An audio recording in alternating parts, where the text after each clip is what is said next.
NASA is preparing for the final scheduled flight of Discovery, a trip to the International Space Station that marks the anniversary of a decade of continuous human presence aboard the orbiting outpost. This historic flight will include the delivery of the last room to be attached to the U.S. segment of the complex, as well as the first humanoid robot in space.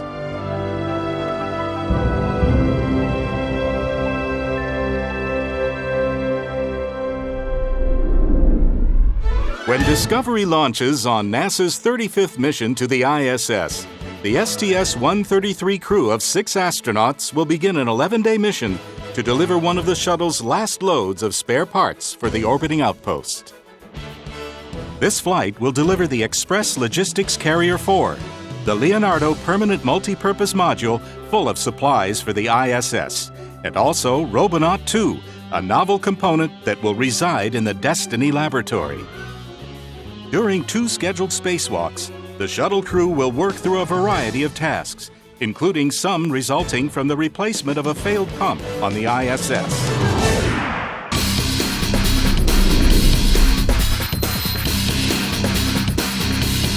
We're all experienced, we've all flown in space before, and 3 of us, Mike, Nicole, and Tim, have done long-duration flights on space station, so they're intimately familiar with space station. Retired Air Force Colonel Steve Lindsay is the commander of Discovery's crew of 6 astronauts.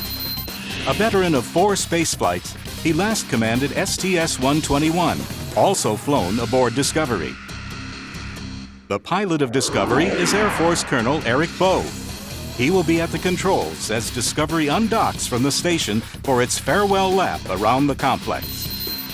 He first flew on orbit as the pilot of STS-126 in 2008.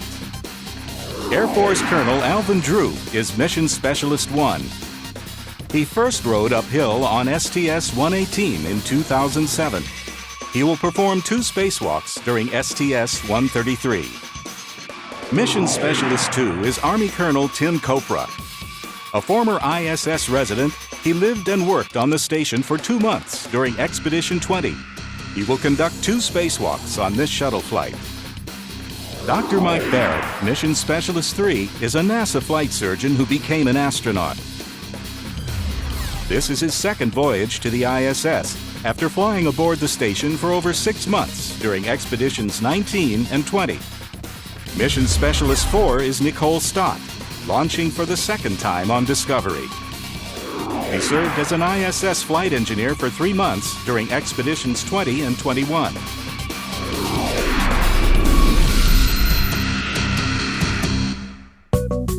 The key objectives for STS-133 are primarily positioning the station for the future years to come, both inside and outside.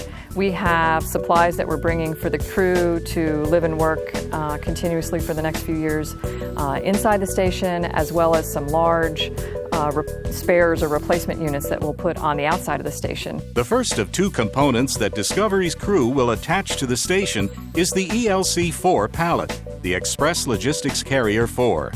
One item stored on the ELC is a spare ammonia radiator.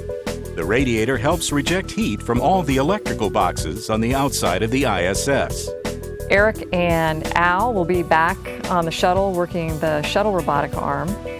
And with the station arm, Tim and I are going to pull the ELC out of the payload bay, and then we'll position it so that the shuttle robotic arm can grab it. Then Copra and Stott will reposition the station arm, grapple the ELC again, and attach the pallet to the S3 truss on the station's nadir side.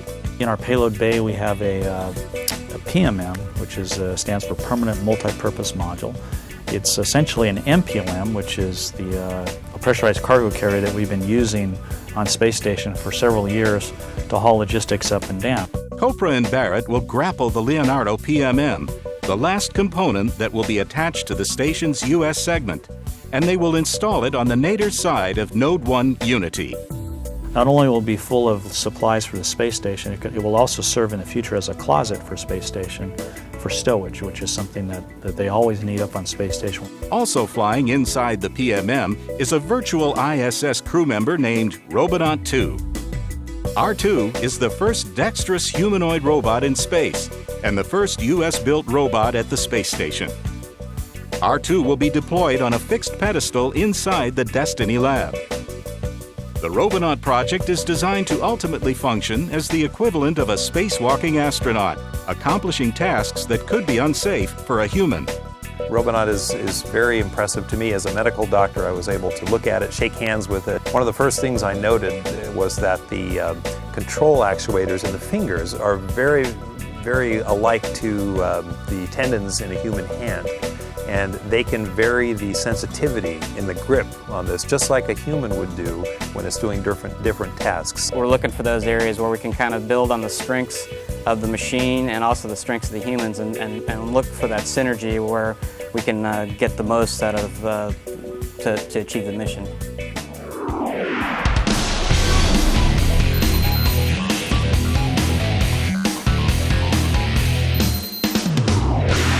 During STS-133, Drew and Copra will open the hatch for 2 scheduled spacewalks. The objective of those spacewalks is really to get lots of tasks completed so that once the shuttle retires, we're in the best possible situation for maintaining the International Space Station. For the spacewalks themselves, we're doing several tasks of outfitting the space station, doing some what we call cats and dogs cleanup work, taking care of some insulation issues, working on some various components that need to be doing. On EVA-1, Drew and Copra are scheduled to install a 10-foot-long cable between the Quest airlock and the Destiny lab. They will also relocate the station's failed ammonia coolant pump module to ESP-2, the external stowage platform 2. Our first spacewalk that we're going to do is going to be cleaning up from the last spacewalk that our space station crew members did. Several months ago, we had an ammonia pump for our cooling system fail on board the space station, and we need to go and replace it. So we will start right off with going out to pick up that failed pump and putting it back in the storage location for the replacement pump. On EVA-2, after the Leonardo PMM has been installed to station, Drew and Copra are scheduled to perform tasks carried over from STS-131. They will install a camera light on and remove an insulation blanket from the special-purpose dexterous manipulator, the Dexter robot hand. They will also remove the lightweight adapter plate assembly from the Columbus lab for the return home.